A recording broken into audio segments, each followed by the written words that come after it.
Future and option की तेजी को धीमा करने को लेकर मार्केट रेगुलेटर सेबी ने कंसल्टेशन पेपर जारी किया है। इसमें प्रस्ताव दिया गया है कि लॉन्च के समय मिनिमम कॉन्ट्रैक्ट साइज 15 से 20 लाख रुपए के बीच होना चाहिए।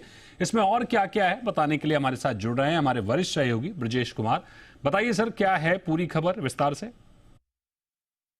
मार्केट रेगुलेटर सेबी ने एफएंडो की गतिविधियों में धीमापन लाने के लिए 7 प्रस्ताव जो है वो सुझाए हैं। जैसा कि जी बिजनेस ने पहले बताया था, ये कंसल्टेशन पेपर में जो 7 प्रस्ताव सुझाए गए हैं उनमें सबसे अहम है कि जो कॉन्ट्रैक्ट का साइज है उसको किस तरह से कम किया जाए।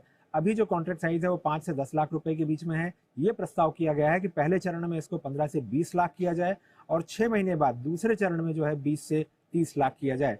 दूसरी जो महत्वपूर्ण बात है वो ये कहा गया है कि जो वीकली एक्सपायरी है ऑप्शंस के उसको किस तरह से कम किया जाए। तो उसके लिए ये सुझाया गया है कि हर बेंचमार्क इंडेक्स का हफ्ते में केवल एक ही वीकली एक्सपायरी होगा, बाकी एक्सपायरी जो होंगी वो मंथली होंगी। तीसरी बात जो कही गई है वो ये कही गई है कि स्ट्राइक प्राइस जो है उसको किस तरह से कम किया जाए, रैशनलाइज किया जाए। उसके लिए कहा गया है कि अधिकतम जो है लॉन्च के बाद जो है अधिकतम 50 स्ट्राइक की ही परमिशन जो है वो दी जानी चाहिए। साथ ही एक्सपायरी के दिन जो कैलेंडर स्प्रेड बेनिफिट है उसको खत्म करने की बात कही गई है इस कंसल्टेशन पेपर में। साथ ही ऑप्शन बायर से जो अपफ्रंट प्रीमियम लेने का भी प्रस्ताव जो है इस कंसल्टेशन पेपर में कहा गया है। पोजीशन लिमिट के इंट्राडे मॉनिटरिंग का भी सुझाव दिया गया है, क्योंकि ऐसा बहुत बार देखा गया है कि जो end of the day position जब मॉनिटर की जाती है तो पता लगता है कि बहुत मामलों में पोजीशंस जो है वो लिमिट क्रॉस हो चुकी होती है। तो एक सुझाव ये भी है कि इंट्राडे जो है पोजीशंस की मॉनिटरिंग जो है वो क्लियरिंग कॉर्पोरेशंस करेंगे।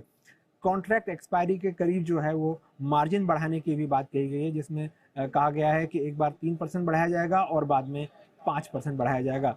तो कुल मिलाकर जो प्रस्ताव है उसका मकसद यही है कि किस तरह से जो डेरिवेटिव्स की गतिविधियां हैं उनको थोड़ा धीमा किया जाए, क्योंकि बहुत सारे जो रिटेल निवेशक हैं वो जो सेबी का स्टडी कहता है कि 10 में से 9 को घाटा होता है। तो ये एक तरह से चिंता की बात बन रही थी और इसको लेकर सरकार से लेकर रेगुलेटर्स ने इस पर चिंता जताई थी और अब इस वजह से ये कंसल्टेशन पेपर लाया गया है जिस पर 20 अगस्त तक लोगों की राय मांगी गई है।